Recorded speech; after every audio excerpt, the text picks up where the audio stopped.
Hi. Are you Nicole? 12-year-old Nicole Swenson's dream is to become a famous writer like top children's novelist Anne M. Martin. Today, Anne invited Nicole, first to her home, to see the process she goes through when writing a bestseller.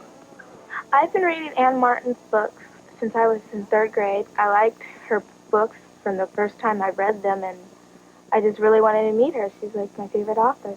To start the day, Anne suggested that Nicole join her in a brainstorming session with her editor, Jean Fywell. This is where they come up with the story ideas for upcoming books. Who do you think is the most concerned about that? I'd say either Mallory or Dawn. When I was in the editor meeting and they were asking my opinions, I thought that was great. But it was neat seeing how they work and come up with an idea for a book. After the editors' meeting, Anne took Nicole to meet art director David Thomason. David's currently designing the cover of Anne's next book. Here's the sketch we've been talking about, Yeah. and right behind it, we have the final painting. Oh, that's much more detailed and colorful, and there's the cat. Next, Anne suggested that the two of them return to her home, where she showed Nicole her latest manuscript. This is Mystery Lake. This is the manuscript. Okay. But I write everything out longhand. So here are the handwritten pages, then I give them to Elisa, and she types them up. I was surprised that Anne Martin did write everything longhand and had someone type it out. I think it would be easier if I had a computer. I would probably type out my stories. After a full day, Nicole was filled with questions for Anne. When did you decide to become an author?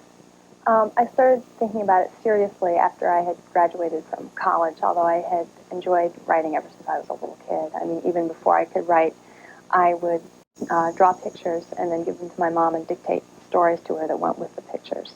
What kind of surroundings do you like to write in? Mostly I need quiet.